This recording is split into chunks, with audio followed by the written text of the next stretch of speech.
começar a falar desse vídeo de grupo sanguíneo, tá bom? Grupo sanguíneo é um caso de alelo múltiplo. Por quê? Porque não é determinado só por um alelo. Então, você tem, por exemplo, 3 alelos para grupo sanguíneo. Então, grupos sanguíneos. Você tem 3 alelos. Quais que são os alelos? O alelo IA, o alelo IB e o alelizinho. Você pode ser IA ou IAzinho. Você pode ser IB ou IBzinho. Você pode ser IA, IB e você pode ser Izinho. Se você for IA, ele vai mandar você produzir um tipo de açúcar que vai ficar no glicocálice da membrana da sua célula sanguínea. Então você é do grupo sanguíneo A. Se você for IB, vai mandar produzir um açúcar B. Se você for IAIB, vai mandar produzir um açúcar A e um açúcar B. Se você for Izinho, não produz o açúcar, né? Então você vai ser desse jeito aqui. Quando você tem um açúcar A, você pode ter um veneno que combate o A? Não. Você vai ter o veneno que combate o B. Então a gente chama aqui de anti-B. Se você tem o B, você pode ter um veneno que combate o B? Não, você vai ter um veneno que combate o A.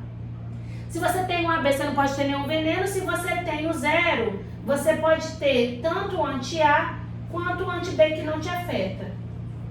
Se você é do grupo sanguíneo A e receber um sangue B, na hora que esse sangue entrar em você, você vai combater ele. Se você receber um sangue AB, na hora que esse sangue entrar em você, você vai combater ele. Mas se você receber um sangue, por exemplo, O, você não vai ter, o anti-B não vai encontrar nada no O para degradar. Com B é a mesma coisa. Se você é B e entrar o A em você, o seu anti-A degrada o A.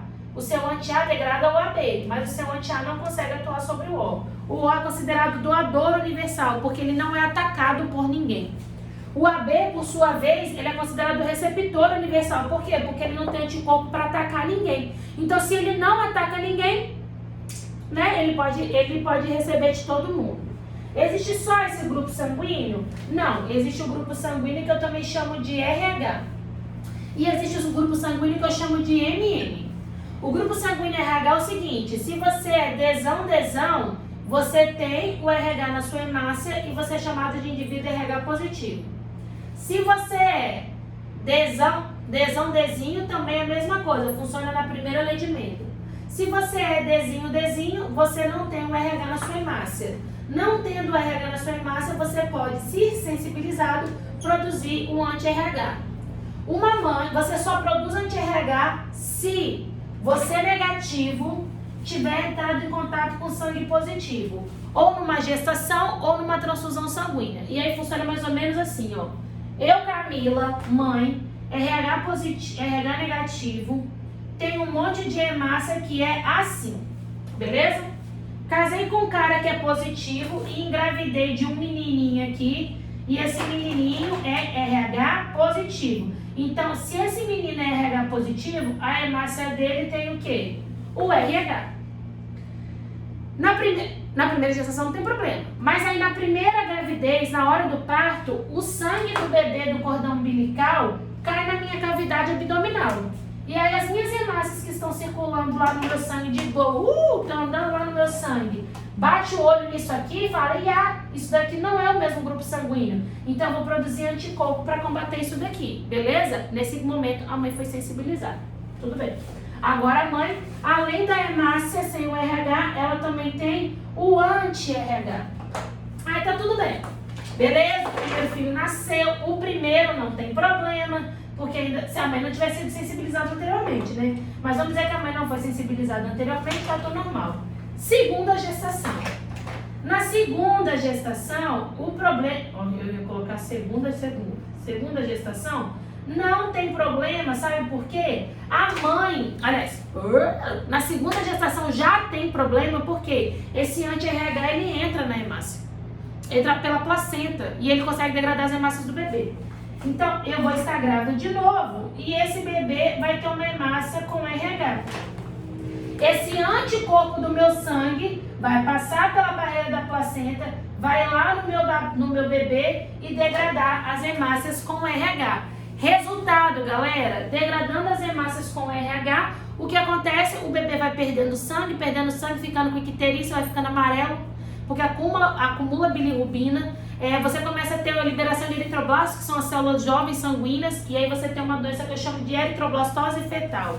Algumas vezes é necessário transfusão sanguínea dentro da barriga da mãe, algumas vezes o bebê vai morrer e algumas vezes ele vai nascer tão amarelo que ele já vai direto para o banho de luz. O último grupo sanguíneo que tem é o grupo sanguíneo MN. O grupo sanguíneo MN, ele é um caso de codominância. Então, para você ser do grupo sanguíneo M, você tem que ser MM. Para você ser do grupo sanguíneo MN, você tem que ser NN. Isso aqui gene, né? Isso daqui o fenótipo.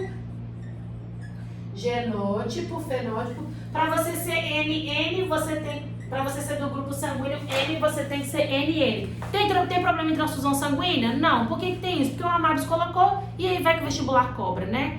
Próximo e último assunto em genética é sobre herança e sexo. O que eu quero falar com vocês é o seguinte: as características que a gente falou até agora, genética, determinação do grupo sanguíneo, textura do cabelo, cor do cabelo, textura da pele, cor do olho, a crista da galinha, tudo que a gente estudou até agora está nos cromossomos de 1 a 22. Mas existe um cromossomo para o último, que é o 23º, que é o cromossomo sexual.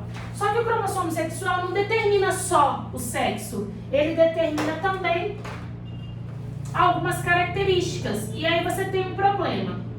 Porque se você for mulher, você tem o XX, e aí você vai ter, mulher. Você vai ter isso e isso, e aí você vai ter o GNA aqui e o GNA aqui. Mas se você for homem, você vai ser XY.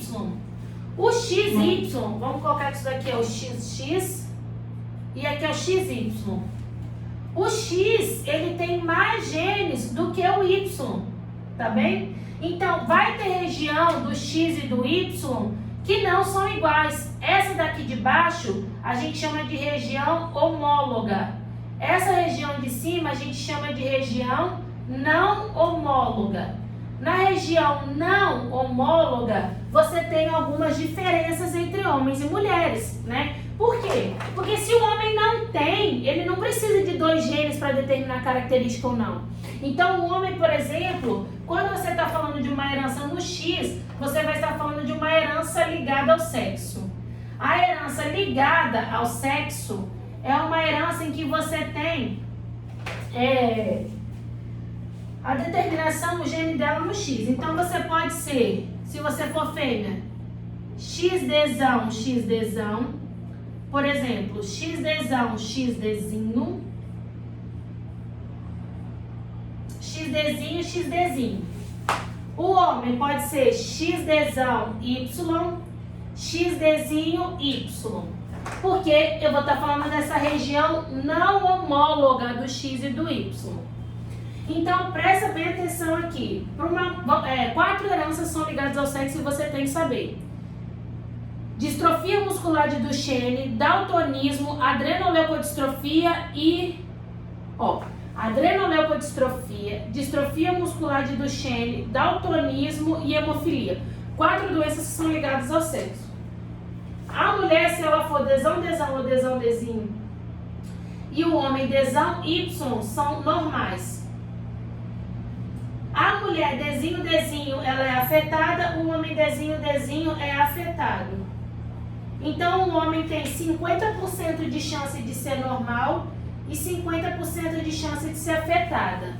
Mulher tem 33,3% de chance de ser desão, desão, 33,3% de chance de ser desão, desinho, 33,3% de chance de ser desinho, desinho. Então, a mulher tem 66,6% de chance de ser uma pessoa normal, tá? Então, a gente fala que o homem tem muito mais probabilidade de apresentar essa doença do que a mãe. E vamos ver algumas coisas.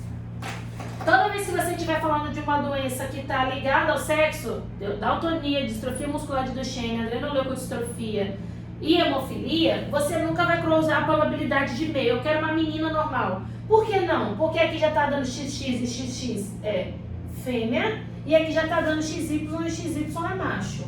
Outra coisa, uma menina doente, ela é XDzinho, XDzinho. quer dizer que um Dzinho veio do pai, homem sempre XY, mulher sempre XX. Um Dzinho veio do pai. Então, o pai também, obrigatoriamente, para ter menina afetado, tem que ser doente. A mãe pode ser heterozigota, porque pode ter dado esse Dzinho aqui. Outra coisa, um menino afetado, a característica sempre vai ter vindo de quem? Se o homem passa o Y para esse menino, o XZzinho deve ter vindo de quem? Da mãe, que não precisa obrigatoriamente ser afetado, pode ser normal. Então isso é o que mais cai no vestibular. Agora tem a herança que é restrita ao sexo, restrito ao sexo é quando está no Y. Tem a herança que ela é influenciada pelo sexo. Um exemplo de herança influenciada pelo sexo é a... ligada ao sexo.